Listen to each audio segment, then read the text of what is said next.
Imagine you were born with an enormous, untapped power, an awareness that could change how you live, love, and create.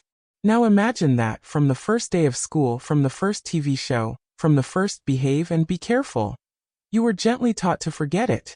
What if the reason most people feel trapped isn't external chains? It's programming. You're told to be responsible, to follow rules, to fit in. That advice sounds harmless, even virtuous. But over time the message becomes a script you perform without asking. Fear of failure, fear of judgment, fear of not having enough. The result? Millions of beings with the potential for freedom living tiny, repetitive lives. They defend the system that confines them. They warn their children not to question. They become the jailers of their own liberation. This is not a dramatic conspiracy with shadowy cabals. It's far simpler and far more effective. Institutions don't just teach facts. They shape patterns of thinking. Schools reward repetition and obedience more than independent inquiry. Media packages identity as products to consume. Social norms turn conformity into comfort. Fear becomes disguised as prudence, duty, or realism. Over decades, these subtle lessons sink into the unconscious and run the show. Esoteric traditions, from Hermetic teachings to Vedic insight and theosophical writers like Helena Blavatsky, have long said the same essential thing. Your outer reality is a reflection of inner limits. The tragedy is not that you lack power, it's that you were trained not to remember it. Worse yet, you don't only obey, you enforce. When a child questions authority, you tell them to obey. When a friend takes a risk for authenticity, you call it irresponsible. You police others because you're still under the script. The system survives because prisoners police prisoners. That makes the whole thing self-sustaining. Ask yourself, how many life choices were driven by fear? How many safeguard decisions were really avoidance? Do you measure success by other people's applause? If the answers feel familiar, you're not broken.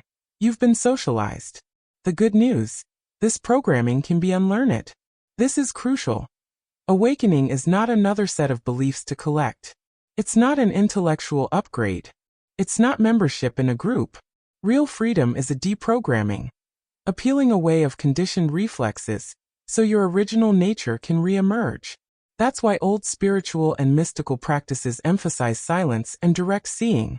When the noise quiets, the original self naturally shows up. If you're wondering how to start, here are practical, no-fluff steps. 1. Notice the script. Track moments when you act from fear, fear of judgment, loss, or scarcity. Naming the program breaks its spell. 2. Stop feeding the matrix. Every time you choose safety over truth, you reinforce the programming. Choose one small truth today. Speak it, act it, live it. 3. Practice inner silence. Meditation, contemplative practice, or even a daily 10 to 15-minute quiet sit dismantle conditioned noise and reveal your deeper clarity. 4. Test reality with courage. Make one choice that aligns with your truth rather than outside approval, even if it's small. Each honest act rewires you and signals possibility to others. 4. Find or form a field of resonance. You don't need everyone to change. Find people who model integrity and who amplify rather than dampen your awakening. This is how cultural shifts begin. When you stop playing the part you were taught, you do more than free yourself. You create cracks in the social program. Others notice. They ask, if they can do that, why not me? Historically, change has rarely come from mass edicts. It starts when enough individuals stop complying. The inner revolution is the most dangerous thing to any system that depends on unconscious obedience. This path isn't glamorous. It removes illusions of safety and forces you to choose. You'll lose some applause. You may face misunderstanding. That's part of the process. But compare that to the cost of continuing to live small. Anxiety, depression, meaninglessness, symptoms, not the disease. The disease is forgetfulness. Closing. So here's the bottom line. You are not here to maintain the matrix.